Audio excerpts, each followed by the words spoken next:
Olá, que bom estarmos juntos novamente.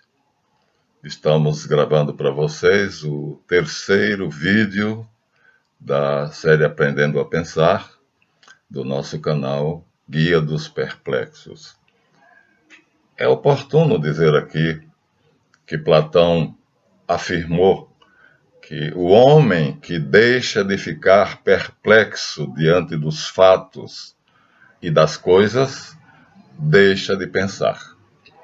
Então é o porquê, o admirar-se diante do mundo, seja do mundo visível, seja do mundo verbal, das construções verbais que se ouve do nosso próximo, seja das coisas que estão diante de nós. Então, a perplexidade diante dos eventos que estão diante de nós é o que nos faz pensar e, numa terminologia mais precisa, filosofar. Estou agora lembrando também que não se esqueçam que a palavra filósofo foi cunhada por Pitágoras, né? Depois que um oráculo célebre na antiguidade, o oráculo de Delfos, tinha listado os 7 sábios da Grécia. Já dissemos no vídeo anterior que toda cultura produziu sábios. Não importa se eles tinham um viés religioso ou não, ou eram intuitivos que descobriram as leis corretas do pensamento, de como pensar de tal modo que atingissem a verdade, como no caso de Moisés que citamos, né, que foi por revelação, mas é o ponto de partida de toda a ciência, né? O ser é, o não ser não é. Então só existe ciência do ser, não existe ciência do não ser. Bom, isto foi dito, segundo a Bíblia, a Moisés por Deus na frase célebre Eie, Axé, Eie. Então sempre houve sábios em todas as culturas, sábios que fossem ligados a um sistema religioso, sábios que não o fossem. Por exemplo, aqui nós temos duas anedotas, né?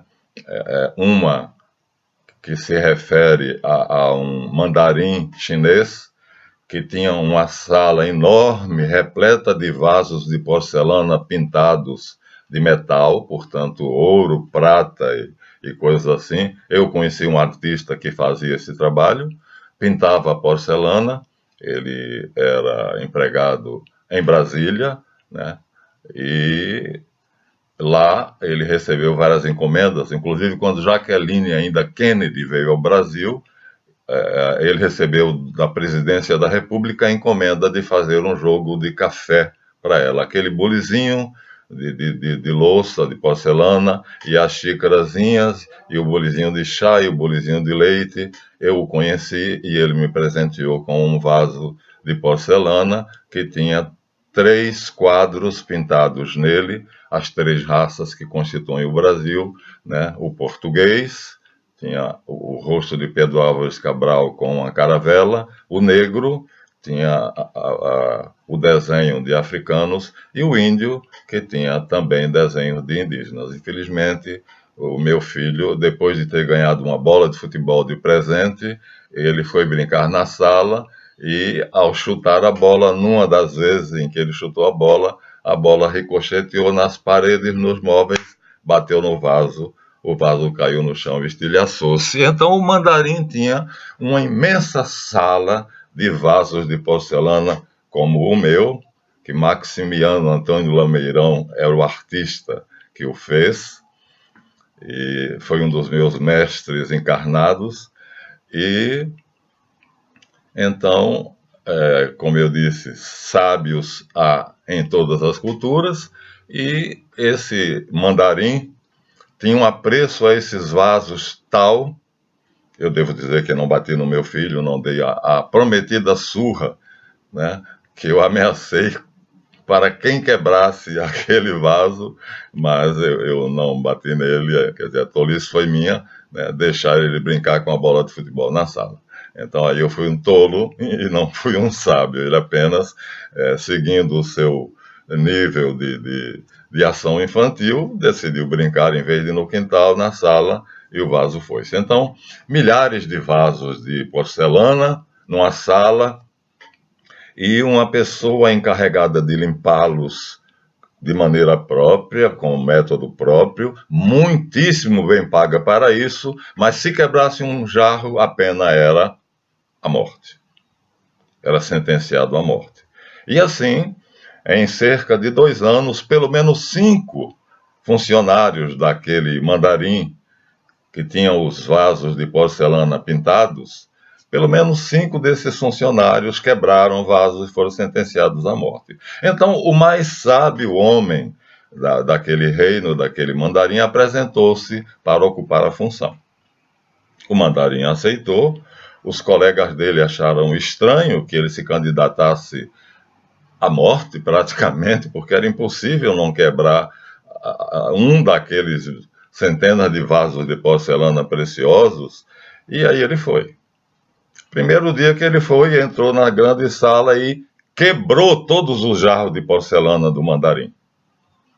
Depois foi comunicar ao mestre, ao governante, ao imperador, que tinha quebrado os vasos. E o imperador disse: você é um estúpido, você decretou a sua própria morte, pois você não sabe que um vaso que você tivesse quebrado, ou qualquer outro funcionário dessa função morreria. Ele disse: pois é, majestade, exatamente por isso eu quebrei todos, porque agora eu serei o último que morrerá por ter quebrado os seus vasos.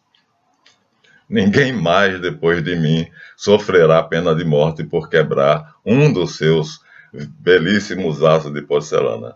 Essa é uma lenda muito interessante, mostrando como um sábio teria agido. A outra lenda diz que um sábio dava aulas de pensamento, de pensar, como nós estamos fazendo nesse vídeo, na porta de uma cidade e rodeado de discípulos, um Buda da vida, né? Então, um forasteiro chegou, um estrangeiro, e dirigindo-se a ele, disse assim: a população dessa cidade é boa, é cordata, é cordial, é honesta? Aí ele olhou para o forasteiro e perguntou: a população da cidade que você veio era cordial, era receptiva, era humilde e honesta? Ele disse: não, eram pessoas horríveis. Eles eram verdadeiros brutamontes. Por isso que eu saí, mudei e agora estou procurando uma cidade onde eu mereça viver. Aí o sábio disse para ele: então, continue a sua viagem, porque os moradores, os habitantes da minha cidade aqui, são tão brutais, tão inconvenientes e tão hostis quanto da sua cidade. E aí o forasteiro continuou. Os discípulos, assim que o forasteiro continuou a sua viagem, disseram a ele: mestre, mas nós não somos assim como o Senhor disse para ele. Nós somos pessoas normais. Aí ele disse para os discípulos: como pessoas normais deveriam ser os cidadãos da cidade onde ele morava. O errado é ele. Ele quer ser tratado como um príncipe por todo mundo. E onde ele estiver, esse desejo continuará.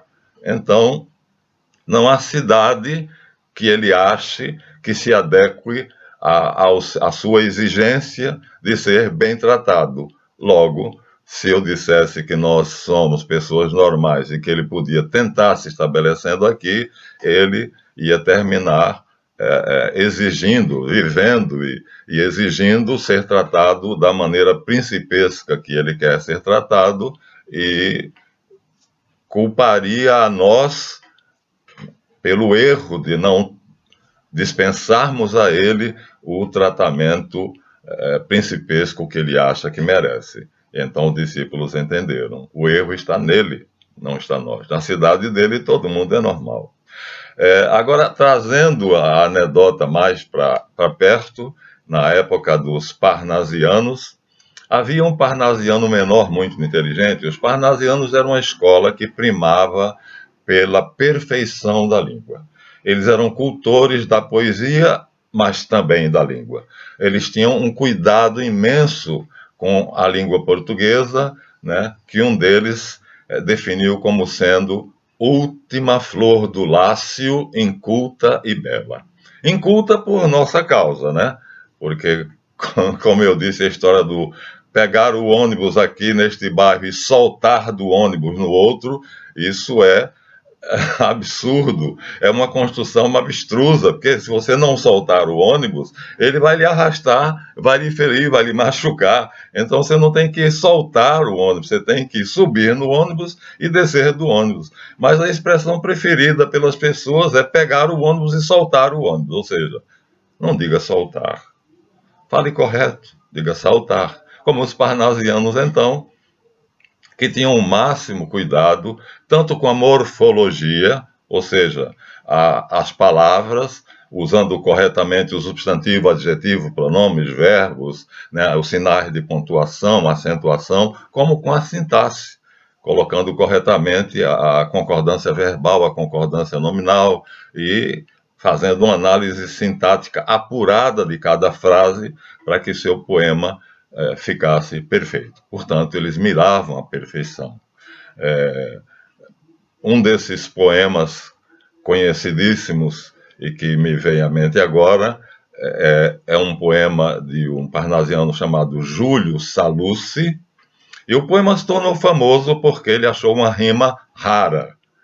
Ele se comparava, ele e a esposa dele, a um casal de cisnes que nadavam num lago ali próximo e ele ia namorar a esposa, ele ainda namorava a esposa, um conselho que eu dou a todos aqueles que nos ouvem, ele ainda namorava a esposa e ambos iam admirar o casal de cisnes e ele então compôs a poesia que tem essa rima rara para a palavra cisne. Não é fácil você encontrar, compulsando um dicionário de língua portuguesa, uma palavra que rime com cisne. É uma rima rara. E ele encontrou. Então ele compôs a seguinte poesia: Cisnes, a vida, manso lago azul, algumas vezes mar fremente, tem sido para nós dois frequentemente um lago azul sem ondas nem espumas.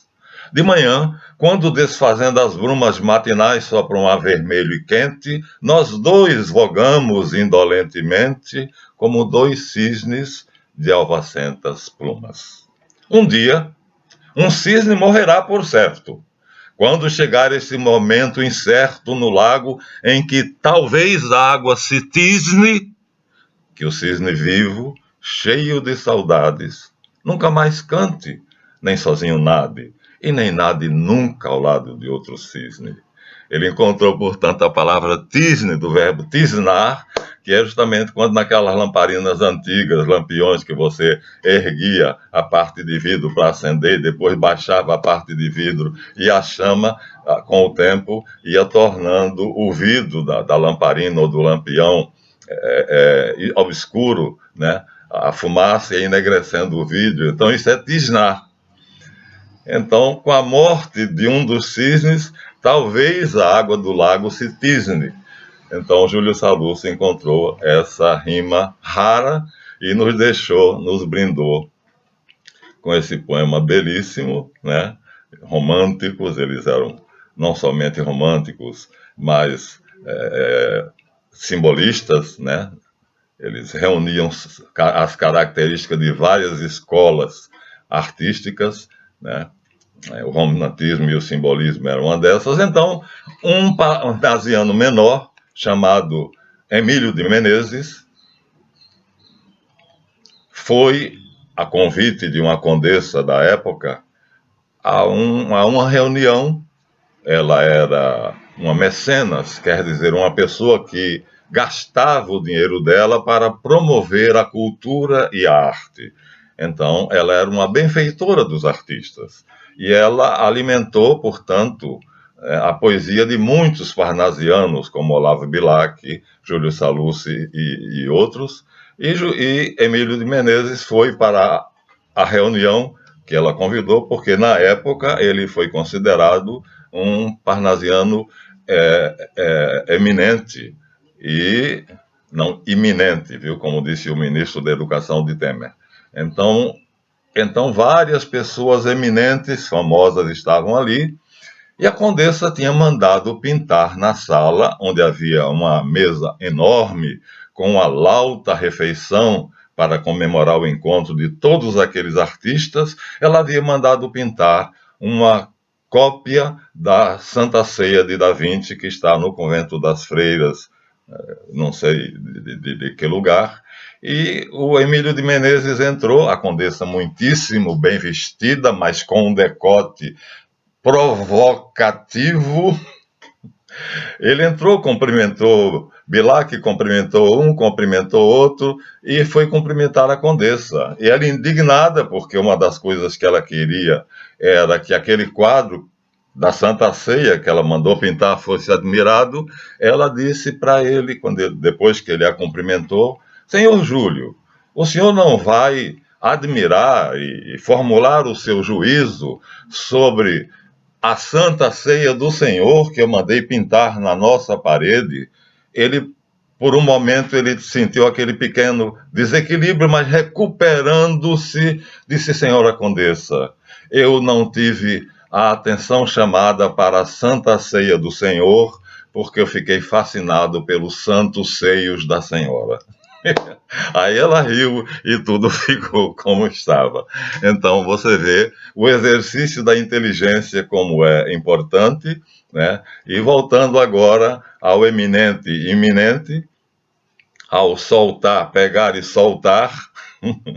Então, na época de Temer, um ministro da educação dele, apresentando um novo currículo base que ele criou, ele mandou criar, Temer mandou criar, disso ele fez alarde e mostrou que tinha grande orgulho, porque agora todos os colégios teriam o mesmo núcleo base, isso daria igual oportunidade a todos os alunos, porque não haveria mais colégio rico ou colégio pobre que tivesse o seu currículo base, porque todos obedeceriam ao mesmo currículo.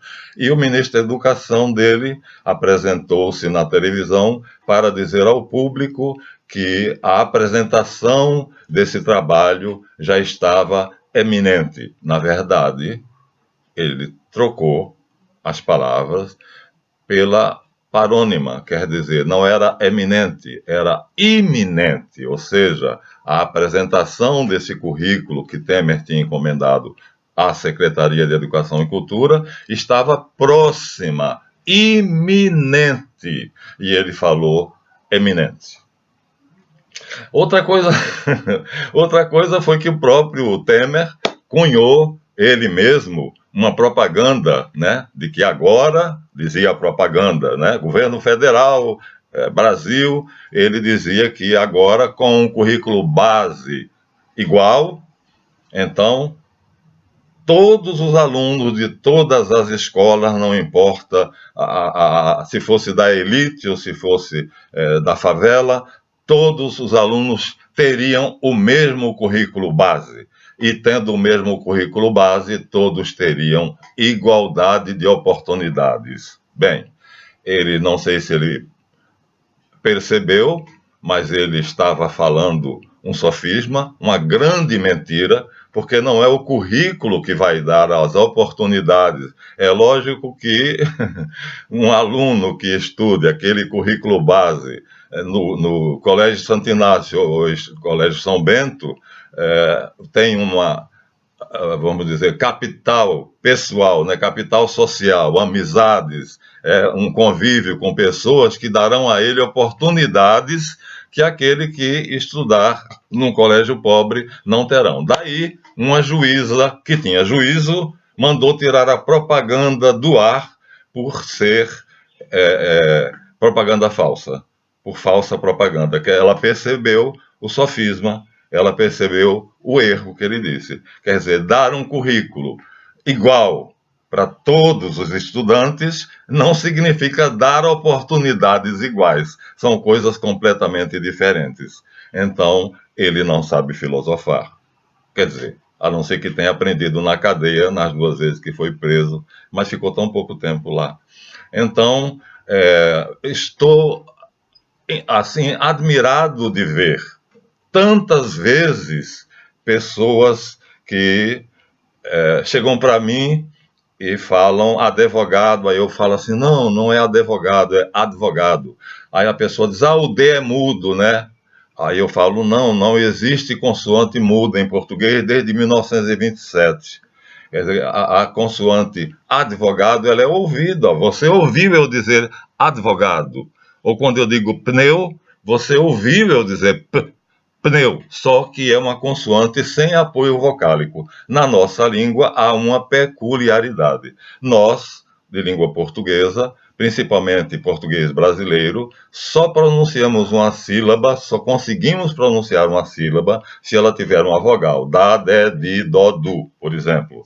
Então, advogado, quer dizer, a pessoa junta a consoante para dar a vogal, para dar apoio à consoante D, para que ela seja pronunciada, mas não pode, é errado. A palavra não é advogado, é advogado. E a consoante não é muda, porque letras mudas não existem. Para vocês terem uma ideia do que é letra muda, seria a palavra asma, que era escrita assim, vou soletrar, A-S-T-H-M-A. Então, esse conjunto de letras, A, S, T, H, M, A, era pronunciado asma. Cortou-se então o TH porque ele não era pronunciado e a Academia Brasileira de Letras, junto com o governo brasileiro, estabeleceram que acabar com as consoantes mudas, com as letras mudas. Fósforo era escrito P-H-O-S, P-H-O-R-O-S. Então, em vez de PH, substituímos-lo por F. Então, é comum dizer pneu, advogado, e se eu humildemente peço à pessoa que não coloque essa vogal, porque a palavra não a contém, é advogado, é pneu, então a pessoa diz, porque o D é mudo. Porque o P é mudo. Não, o P não é mudo, o D não é mudo, tanto que você ouve advogado, pneu. Só que nós temos dificuldade na nossa língua, o nosso sistema glotológico, ou seja, do aparelho fonador, tem dificuldade de pronunciar uma consoante só. Há línguas em que há 2 ou 3 consoantes juntas que são pronunciadas, né? Como no nome do antigo conselheiro do Estado americano, que foi conselheiro de 5 presidentes, como eu disse, de Jimmy Carter, o plantador de amendoins, até Barack Obama, né? O nome dele é Zbigniew Brzezinski. Então, esse Brzezinski é B-R-Z, são 3 consoantes, olha. O sobrenome dele é B-R-Z, 3 consoantes juntas, nós temos dificuldade de pronunciar, né? Brzezinski. Então, há línguas em que isso é muito comum, mas na nossa língua, não. Então, dando continuidade à nossa série Aprendendo a Pensar 3, estou demonstrando que pensar bem e ter senso crítico é algo pragmático, utilitário e de uso no cotidiano, porque essas besteiras não são feitas, né? Eu estou farto de ouvir pessoas do Jornal Nacional, apresentadores do programa do jornal, ou outros apresentadores, né? Parece que, entre eles, o gordo que apresenta o programa das 8 da Globo é um dos que tem mais cuidado, mas também erra. Mas estou farto de ouvir a palavra subsidiar e subsídio. Gente, olha só, o S que está entre o B e o I é uma consoante. E a consoante S só tem som de Z quando está entre vogais, como, por exemplo, em casa. Quando eu pronuncio casa, você, pela minha voz, pela palavra falada, você não sabe se casa se escreve com S ou com Z, porque o S tem som de Z, mas porque o S está entre vogais. Agora procure ver com atenção a palavra subsidiar e subsídio. O S está entre um B e um I, não está entre vogais. Então vamos deixar de falar subsídio e subsidiar e falar o correto, subsídio e subsidiar. E como esta, tantas outras que pessoas famosas e belas que apresentam certos jornais muito conhecidos nossos, né, infelizmente cometem erros semelhantes, o que eu acho indesculpável, primeiro porque eles estão falando para milhões de pessoas, segundo porque eles deve ter feito o curso de jornalismo, onde uma das matérias fundamentais é comunicação e expressão oral e escrita em língua portuguesa. Então, eles são profissionais da língua e eles têm obrigação de falar correto, mas não falam porque não pensam. Porque se pensassem, como nós acabamos de dizer, o ministro não diria que a apresentação do currículo base estava eminente, porque estava iminente. Nem William Bonner diria subsidiar, e sim subsidiar. Aqui já falei, então já deu o nome aos santos, então nem o próprio Temer faria aquele alarido todo de que com o currículo base igual, todos teriam a mesma oportunidade. Ora, a igualdade do currículo básico não vai abrir as portas dos empregos, né, que são reservados para as famílias da elite, que têm sobrenome, os Medeiros de Albuquerque e famílias como do imperador, né, que tem 4 sobrenomes e vai por aí. Então, meus queridos amigos, fica mais esse vídeo tentando estimulá-los a aprender a pensar e, neste vídeo específico, Aprendendo a Pensar 3, mostrando que é algo que se usa no dia a dia, no cotidiano, tanto para as pessoas simples, que falam advogado e pneu, como para as pessoas mais cultas, que falam subsidiar ou substituem a palavra iminente por eminente, que são parônimos parecidas, mas são muito diferentes. Quer dizer, nós estamos na iminência de terminar esse vídeo, que já dura 27 minutos, então o término desse vídeo está iminente e não eminente, porque eminente quer dizer que tem proeminência, que é famoso. Então, terminamos assim de gravar mais um vídeo e alertando a vocês do dito de Platão: aquele que não sabe mais perguntar, que perdeu o amor pelo porquê, que não se admira mais diante das coisas, né? Que não fica perplexo, como é o título desse nosso canal, Guia dos Perplexos. Aquele que não fica perplexo diante dos fatos, quer da vida, quer dos fatos internos, do pensamento, da dinâmica do pensamento, da palavra, do falar, em suma, de tudo, perdeu a maior capacidade do ser humano, que é a capacidade de pensar. O homem é o único ser da Terra que pensa, que fala. O papagaio não fala.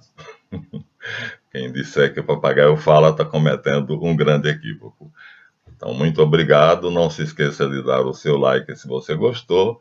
E até o nosso próximo vídeo.